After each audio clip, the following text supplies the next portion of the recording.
Hello and welcome to Trekkie and Beyond, a Star Trek podcast. I'm Monica. And I'm Andrea. And welcome to episode 11, The Wolf Inside. We have so much to discuss in this episode, so buckle up and let's get started. So episode 11 starts 2 days after episode 10 ends, and the Discovery's crew, they're still in this alternate universe that we were introduced to last episode. And I will say this episode gave us so many more answers than questions, which I'm thankful for. But they also still gave us some big questions that we might have to discuss in this episode. So Monica, let's get us started. What was your initial reaction of this episode? Ash is out and Giorgio's in, and he can't sit with us. But seriously, what's your reaction? You know how I just gravitate right to the characters. I like this episode because I got more answers. The last one I just wasn't really feeling because I don't like cliffhangers, but this one definitely gave me more. It sated my hunger for knowledge of knowing what the F is going on. And so this episode definitely gave us some answers, introduced us to some new characters, introduced us to some old characters in this new universe. So it was nice to see them almost play themselves, but not play themselves. So I liked it. And Giorgio is back, and she's a badass. So she's evil, but I'm gonna let that slide because she's a badass. Discovery has given us two different opening scenes. This well, I'm calling them both opening scenes in this episode, just to sort of show the two different sides of the Discovery almost being split. So how about you tackle the first one, and then I'll talk about the second one. Sure. The first opening scene starts with a Discovery crew member repairing an electrical malfunction on deck 12. It's a dark scene. You're not quite sure what's going on. And then the Discovery crew member steps down from like a ladder, turns around, and you can see in the dark corner Paul hugging Hugh and sombering and whimpering. And yes, it's very sad. We're not exactly sure where this takes place, which timeline, if this is on this ship, because we haven't heard of any other types of repairs, but it does or if Paul's dreaming about this, but it does show you that Paul is grieving for the loss of Hugh, and he's having trouble seeing the forest from the trees and how to continue on. So it's really touching moment there. And then the second opening scene, as I'm calling it, is Michael's monologue of her still being on the ISS Shinjo, which is technically her old ship, but in a different universe. And then how she is she's unable to rest while she's there, and how she is finding it easier to fake her persona. The longer she's there, the more she can fake. Because I feel like this is sort of like showing how it takes her back to her Vulcan side. And it ends with her laying in Ash's arms and just explaining that she's just not comfortable, and Ash is trying to give her let's say, I'll always protect you, or he's gonna be there, and they try to kiss. And then we get to meet this universe's Saru, who is a slave on the ship and doesn't have a name. And so it's very interesting to see how Michael sees him. And it's like you can sort of tell in her eyes that she's just, it's nice to almost see a familiar face, but at the same time, it's not. Right. I feel as though Michael feels uncomfortable with trying to become comfortable in this new role. Yes. And she doesn't want to carry on with this. And it's hard to live a lie and to keep up with it. And she even stumbles there by calling Saru, the slave, Saru, because it's hard for her. Yeah. In one of her one of his interactions is the right word with him, she called him Saru, and it has to like fix it, say, I'm gonna call you Saru. So there was a scene where Captain Tilly comes in on the secure channel to talk to Michael, and Saru's there. And Saru asks her, like literally right after the other Saru left the room, have you seen any more Kelpians there? And she lies to him and says no. And part of me wonders, I know she's like trying to maybe protect his feelings, like, hey, you're on this, because we talked about it last episode. We didn't see Saru last episode, so we're like, we don't know if he's alive or not. So it's one thing nice to find that he's alive and he's aboard that ship, but he's there as a slave. But I don't know if I would have lied to him about it, because he knows his people were always used as cattle. So it would probably, I would say it would make him feel better that he lives in a universe where he's treated as an equal. Right. I think Michael is just thinking it's not going to help right now with this mission. And she wants probably everyone to stay focused. And let's be quite frank. I mean, he was lying to her as well. He didn't give her all the scoop. And that was such a great like juxtaposition with the fact that she lied to him and he lied to her, and neither one of them knew that the other one lied. Right. The mirror. Yes.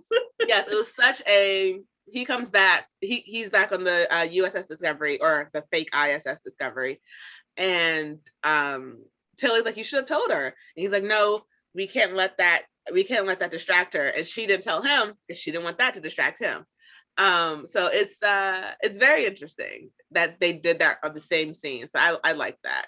And so going on to that part where they're back on the ISS Discovery, and Tilly, being the amazing woman that she is, and I love her, she knows that Paul didn't do it, to the extent of, if it was Paul who killed Hugh, he wasn't in his right mind. So he's not guilty of it, because he would have never harmed Hugh in his right mind. And that she stands up to Saru to basically say, no, the doctors had their chances. This is an engineering problem. I'm taking over. I'm proud of her for that. What did you think about that whole scene? Yeah, and you can kind of tell that because of Tilly's hair. So it's elongated in the front in that blunt cut for the Captain Killy. But then there's still a little bun, a half bun in the back for for our Tilly. Yeah. And so she's juggling both, and I can imagine that's hard too, because she wants to take charge. She thinks she knows the answers. It's taking a little risk because, as we all know, this is the first time in which they've had, well, Paul is just in a whole unique situation within himself. And so she's trying to take charge, and it seems like Saru is interested, because he states to her that, you know, there might be an opportunity for her in Starfleet later for her to work her way up to become formally captain one day. But stay tuned, everyone. We'll dive into that part later, what happens with Paul. Also, I do know, I like that Saru didn't answer her when she said, would you recommend me for the program? He's like, well, if we ever get back to a place where there is a program, I'll think about it. Right. He was like, you could have just said yes or no. Like, Saru, come on. But then we also see Michael talking to Lorca for a bit, and you can see almost a visceral reaction that he's had while he's standing outside of that, like the machine that's supposed to like torture him, that little glass room, that he's like still shaking, because she's given orders from the Emperor to destroy the rebel base, basically. That was so Star Wars, in my opinion. I'm so sorry. But to destroy the rebel base. And she goes to him basically for advice. And Lorca never really always follows Starfleet's commands. So you always see him sort of fudge it, bend the rules. And then because of his, like, I feel like because of the way he was tortured, you could see that almost physical reaction of him still shaking, him like just not having it all together. He's like, just do it. And I feel like a Lorca who hadn't been tortured would have never said that to her. And so she had to almost remind him, no, this is their federation. We can't destroy them, basically. And for him to almost have to remember who he is. What did you think about that scene? Oh no, I think I think Lorca would have. He's all about war anyway. He doesn't value life, I think, the way that Michael does. Um, and he's kind of Darwinistic in that way. But he's also going through PTSD and being in that agonizer for so long. I'm sure there's much more to that than what we know, but he also is just not on the forefront of all this information and cannot think objectively. He just wants to end his pain, his agonizing moments. Yeah. And if that means blowing up all of the rebels on that planet, then that's the way it's going to be, because he just needs to get out. Yes, he needs this mission to be over. Which is interesting, I can see what you're saying. I still feel like it was just, if he was not in that agonizer, he might have reacted differently. Not fully the same way Michael did, but I don't know if he would have just been like, yes, go ahead and murder everyone. If he did, though, that would be a total Lucius Malfoy thing to do. So you never know with Lorca. You never know with him. So instead, Michael doesn't follow the Emperor's commands and instead beams down to this planet where the rebel forces are. And she goes with Ash because she knows she can't go with anyone else, because she cannot blow her mission. She cannot blow the reason she's there, because the rebel, or this universe's Starfleet, the rebel group is a mixed race of Vulcans, Andorians, Klingons, and other races. And she's like, a Vulcan working peacefully, we have to figure out how he did that for our world, because we need to figure out how we are going to negotiate with the Klingons, and who better to learn from than a Klingon. And they get down there, and she's going to meet the Firewolf.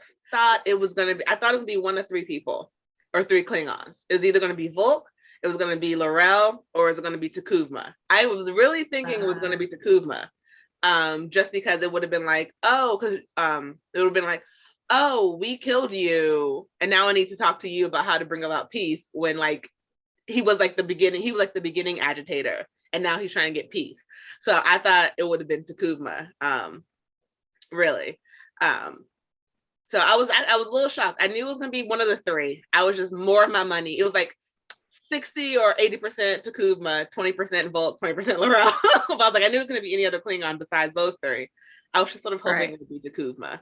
I felt like that would have been a, oh no, he's alive in this one and he's for peace, versus the last time you met him, he was trying to kill you.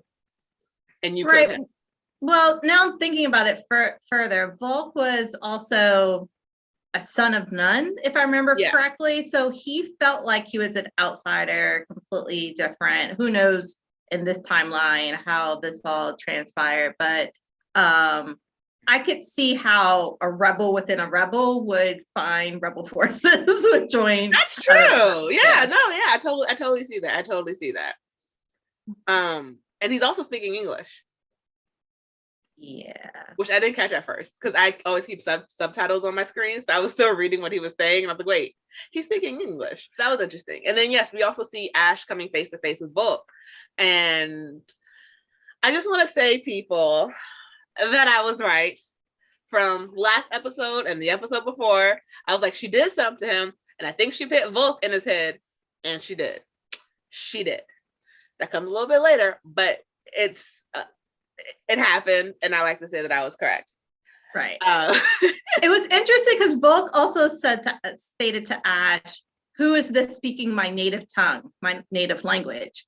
Yeah. And so it shows that he knows Klingon, but he's I don't know, colonized. He transitioned, and so it's like he's second generation. Like he knows it when he hears it, but he can't speak it. Welcome back to Trekkie and Beyond, part 2. So we have a lot to discuss in the second half. So let's get started where we left off. We're with the rebels now, still in the alternate universe, and they are and Michael is trying to get them to trust her. And who does this new alternate universe Volk bring out but her father, Sarek, which made me think or wonder, when did this war break out? Because are her parents alive then in this universe? Because if Sarek doesn't recognize her, that means he never helped raise her. So, and like this war is going on. So that made me wonder, is her personality even the same? That's something that came up when I was thinking about the fact that a lot of her personality came from growing up Vulcan, you know? And if she didn't grow up Vulcan, is she even acting the same as the other Michael? Right. So first of all, I was completely shocked to see Sarek, and it was nice to see him back in this role as an advisor. He gets around, his character gets around, but but I think this was the very first time he interacted with her. It's not like he looked at her and he saw a connection. It seemed as though this was a new person he was introducing himself and conducting a very first mind meld. And he looked kind of shocked, bewildered, but saw pureness and peace within her. So that's good. I wish he would have done the same thing for Ash, but he didn't. She was the one in charge, so she was the one who mattered. But it also makes me think, how does this universe's Michael act? Because a lot of her personality was shaped by her parents dying, by her being raised Vulcan in Sarek's house, by her wanting to emulate the Vulcan way. So is she acting the same way as this universe's Michael, who didn't go through that? Oh, absolutely. I don't think so at all. I think that's why, like, this universe, that everything's much harder. Like, it's harder to survive with the Terran Empire. And so I think she's much more rigid and more like a warrior to survive. We're not quite sure of the backstory, but she was a captain of a ship. So the timeline is, her character's background is just a lot different. Who knows? Well, I guess we'll see. Yeah. Definitely we'll see. So Sarek tells them that she's here peacefully, and so she warns them, you need to evacuate because I have to bomb this area, and I'm telling you this so you can evacuate, but they won't know that you evacuated, and then we'll bomb and they'll think they killed you, but you guys are safe. And she then goes to talk to Volk to ask him, how does one basically have peace with the Klingon? How do you do this? And he's talking to her, and I'm gonna be honest, I didn't really understand the explanation he gave her. It didn't make sense to me. Maybe it made sense to a Klingon, but it didn't make any sense to me because I feel like that's what they did in her universe, and stuff went to crap. So, and that was the straw that broke Ash's back, or mental back, mind break, because we hear him scream, Klingon first, or Klingon, right. Klingon first, and in the Klingon, and rush Volk. And why? I mean, I know why, but like, why, Ash? Of all times for you to have a break, why now? And I think there were some trigger words, though. I think Volk said a few things that instantly connected with Ash, and there were some flashbacks. Mm-hmm. And I can't remember exactly what he said, but there were some scenes, and then he would like seem to shake himself out of it, and then there was another trigger word, and then he was back into outer body of experience, and so he had a hard time. I think that there was something there with Vulcan, maybe also knowing that part of him physically is Vulc, and that unsureness and wanting to defend Klingons obviously forever as number one. Yeah. And I know you had that question, why would Ash do it? And I have to say, I sort of agree, because even if it wasn't really Ash who did it, and it was Volk who, like, Volk took over Ash's body and did it, it was still stupid of him to do what he did when he did it. And I felt like they were trying to show Volk as smarter, whenever he was on screen, like he wasn't like he was a critical thinker. It was so stupid of Volk to show his hand in that moment, because now she can't really trust him. And now she knows something's wrong. And now he can't be a sleeper agent like he was supposed to be, because he let his anger get the best of him. And so it was like, you still showed your hand and you still messed up. You should have kept it inside. But so what did you think of that? Like, did you think it was do you think it was because Ash was trying to fight back that he both acted that way, or what did you think of that scene? I think Ash had no control of it. I think it was Bolt taking over because of those trigger words, and then disagreeing with the other Volk from the new timeline, and and wanting to duke it out as Klingons do to find a resolution. I don't think Ash had any control of that, because from what I've seen from Ash previously, he would not want to put Michael in such a awkward situation, and he would want to protect her. And so, and the rest of Starfleet. And I think that's the big difference between like Ash and Lorca, in which there's like Lorca would toss out Starfleet roles, and Ash seemed to like want to focus and follow leadership too. So also, last thing on this, Lorca also told Ash to protect Michael at all costs. And so I think deep down inside, that's what Ash has been doing for a while, and he just so happens to fall in love with her. Yeah, that's true. And she became his tether. It was cute, but foolish. Because they get back to the ISS Shinjo, and Michael tries to reason with him, and he admits that he remembers everything they did to him. And we meet Volk inside Ash's body. And again, I'd like to say that I was correct. I will go ahead and take my bow and take my bow and take my bow.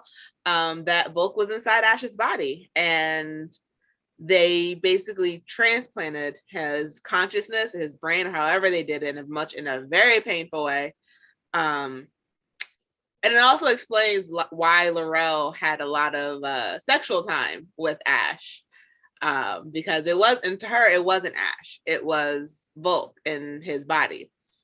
We saw a little more glimpses of that, which was I was like, I didn't need to see that, but okay, whatever, L'Rell, whatever. But what did you think of him basically showing his hand in her room, and then having that version of Saru basically saving her, and like he basically showed his hand again? What did you think of that scene? So I think this is another case in which bulk power inside of Ash took over to the point in which Bulk wanted to kill Michael Burnham, and at all costs. Thank goodness Saru, Slave Saru in this timeline was, I guess, eavesdropping or knew from his Tangela that that's something that was going on, and pulled Ash off of Michael. And we know also from previous episodes that Saru is actually a little stronger and faster than what we previously thought. And what we're led to believe. Yes. Because of is it Pava, the planet that they were on, in which like Saru took charge there. And so I'm glad that Michael had support on the ship, because otherwise Michael would have died there. And who knows what would have happened from there.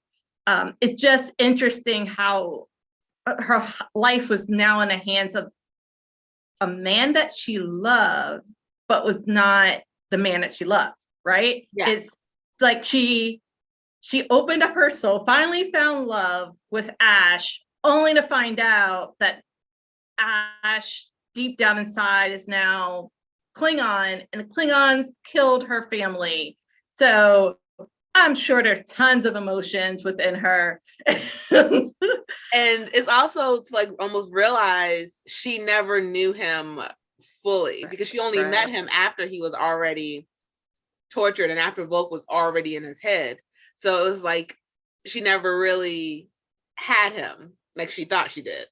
Right. And why would he mention that he wants her to be the tether and for them to tether with each other, when really deep down inside he knew that there was something else going on with him, that he had not shared everything. He was lying.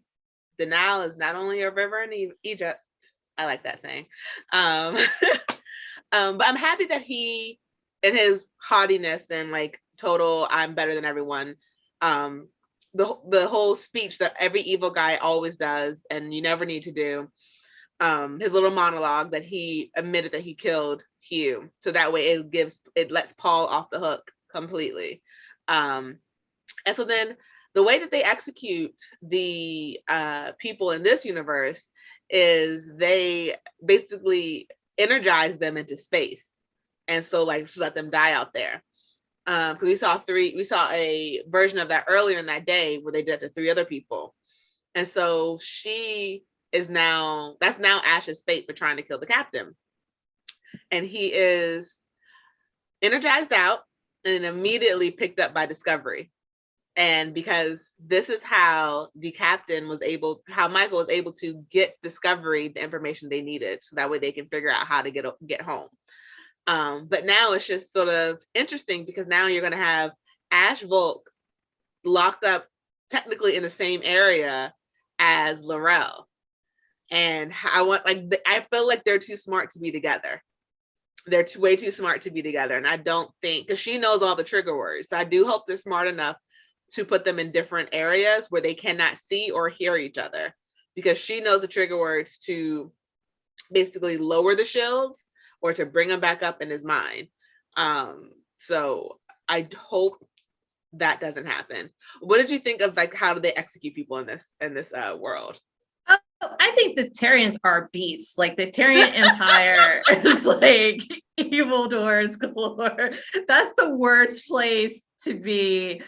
Between the agonizers, they torture them first and then send them out to space, only to die like a painful death out there and then float, like, and have their like their dead bodies just float. And that's it. It also made an interesting connection for me to the Battle of the Binary Stars and how the Klingons were trying to like protect their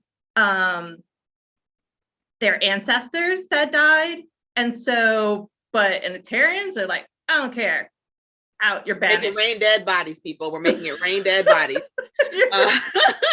Let's go ahead to the space graveyard. It's infinite. You ain't gotta see him again. That's their whole mindset. And so we come to now the end of the episode, and Michael is talking to Lorca in her quarters by herself, and she's giving him water, and you can still see that he's still like visibly recovering from the trauma. He's still shaking. He's not okay. And then they held that a ship has come and like targeted Harlock, the rebel base camp, and they're going to fire. She was like, "Oh no, they haven't had a chance to escape yet." And she makes it out to the bridge, tells them to stop, and they just open rain fire on the rebel camp and destroy it. And we don't know if if people were able to escape yet or not. And we get to meet the Emperor for the first time. And I think you guessed Giorgio, didn't you? I think you guessed Giorgio.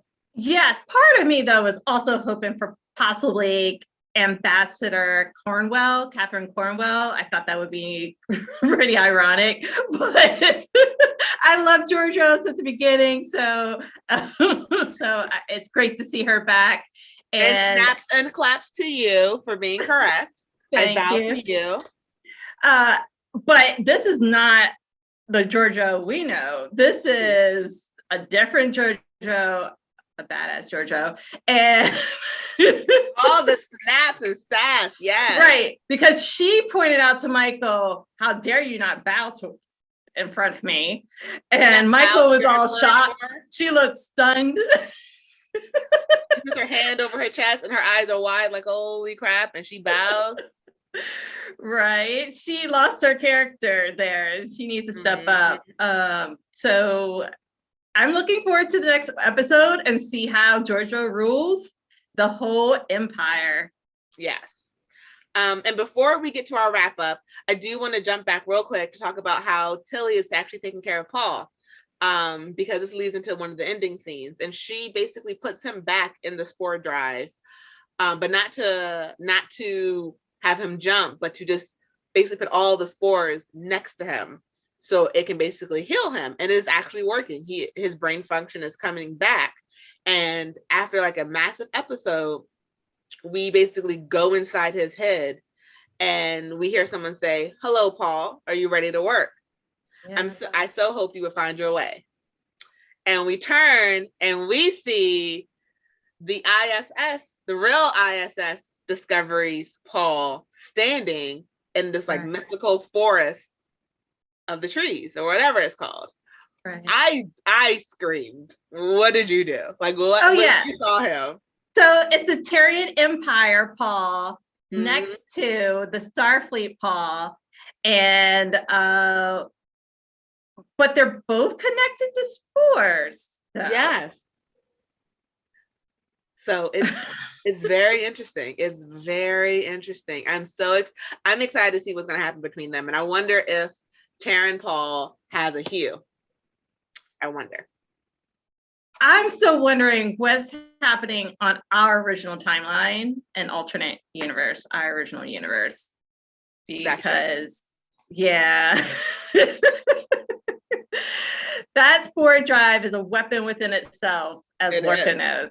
So we do have a question for you guys for in the poll. So we would like to know, who do you think Michael's tether is? You want to give them their options? Lorca or Sarek? Because Lorca's been saving Michael lots of different moments throughout the series. And then Sarek has also guided and been saving her. Because we also know now that Ash is not her tether. So maybe she had her tether the whole time, just deep down inside, and she should reconnect to the support beacons that she's had before. So yes, Lorca or Sarek.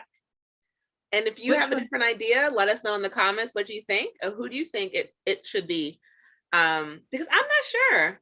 I wouldn't be able to decide between the two, because they both mean she has some really strong father figures. So I don't know who she would choose. I would like to know what you guys think about that. The poll will be open for as long as I'm allowed to keep it open. So please go ahead and vote. And at the next episode, we will let you know who you guys think. So what did we learn in this episode? This episode's title is really an expression of a wolf in sheep's clothing, because Bulk was disguising himself in Ash the whole time. Yes. And then also it could sort of also be how the US Discovery is inside enemy territory, but be flipped the same way as the ISS Discovery. So I saw it both ways that you had it. Both being inside Ash and them being inside the Terran Empire. So there were some little themes going on in this episode, and they were really good. Right. And it was one more theme. Yeah, one more theme I picked up. Captain Burrow cannot get away with the same tricks that Captain Lorca did. So the Emperor does not play the delays. No. Compared to Starfleet, it was like so lackadaisical with Captain Lorca. This is not the case in this universe. So now, guys, in the comments, let us know, what do you think is going to happen next with Lorca, with Michael, with Giorgio, and Paul? We would like to know what your thoughts are. Please reach out to us. Subscribe. If you're watching this on YouTube, hit the little red subscribe button and let us know in the comments What do you think about this episode? If you're listening on through a podcast on Spotify, Apple Podcasts, Google Podcasts, or wherever podcasts are played, let us know. Subscribe and let us know what you think about this episode and what's going to happen next. We are always happy to come and talk to you guys and give you our ideas of the show. So as always, I am Andrea. And I'm Monica. And live long and prosper. Live long and Bye. prosper.